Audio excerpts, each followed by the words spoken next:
নমস্কার বন্ধুরা, দুর্গাপুজো তো চলে আসলো, কিন্তু দুর্গাপুজোর মধ্যে অনেক খাওয়া দাওয়া, অনেক প্যান্ডেল হপিং আর সাজগোজ। সাজগোজের মধ্যে কি খালি মেকআপস পড়ে?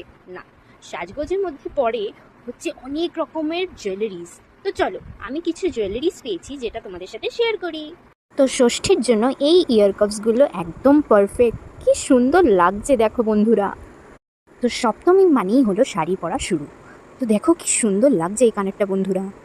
ওয়াও, খুব সুন্দর। এবারে হলো অষ্টমীর পালা, দেখা যাক অষ্টমীতে কি পরি আমি। তো বন্ধুরা, অষ্টমী মানে হচ্ছে মাকে অঞ্জলি দিয়ে বরণ করা, আর অষ্টমীতে মানেই হচ্ছে অনেক সাজগোজ। কিন্তু অষ্টমীতে একটা জিনিস দিলে তো হবে না, তাই জন্য আমি তিনখানা জিনিস এনেছি। তো চলো কি কি এনেছি তোমাদের সাথে শেয়ার করি। এইটা হলো আমার অষ্টমীর অ্যাক্সেসরিজ। দেখো বন্ধুরা কি সুন্দর লাগছে, কানেরটাও, হাতেরটাও এবং নাকেরটাও খুব সুন্দর লাগছে। এটা যদি তুমি কোনো শাড়ির সাথে স্টাইল করো বা কোনো লেহেঙ্গার সাথে স্টাইল করো, এটা আরও খুব সুন্দর লাগবে। এটা হলো আমার নবমীর লুক। তুমি এই কানেরটা জিন্স টপের সাথেও পরতে পারো বা কোনো শাড়ির সাথেও পরতে পারো, অথবা তুমি কুর্তি বা চুড়িদারের সাথেও পরতে পারো। কি সুন্দর লাগছে না বন্ধুরা? তো বন্ধুরা, এবার হলো শেষ লুক, মানে দশমী।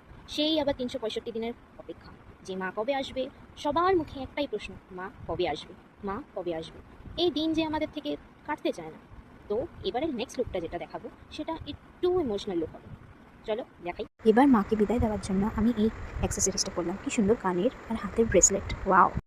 সো বন্ধুরা, তোমাদেরকে দেখালাম আমার পুজোর অ্যাক্সেসরিজ। এবার তোমরা বলো যে তোমার আমার অ্যাক্সেসরিজগুলো কেমন লাগলো, এবং আমাকে কমেন্টে জানিও কিন্তু একদম ভুলবে না। আর যদি তোমরা এরকমই আরও ভিডিওস দেখতে চাও, দেন আমার চ্যানেলটাকে সাবস্ক্রাইব করে দাও।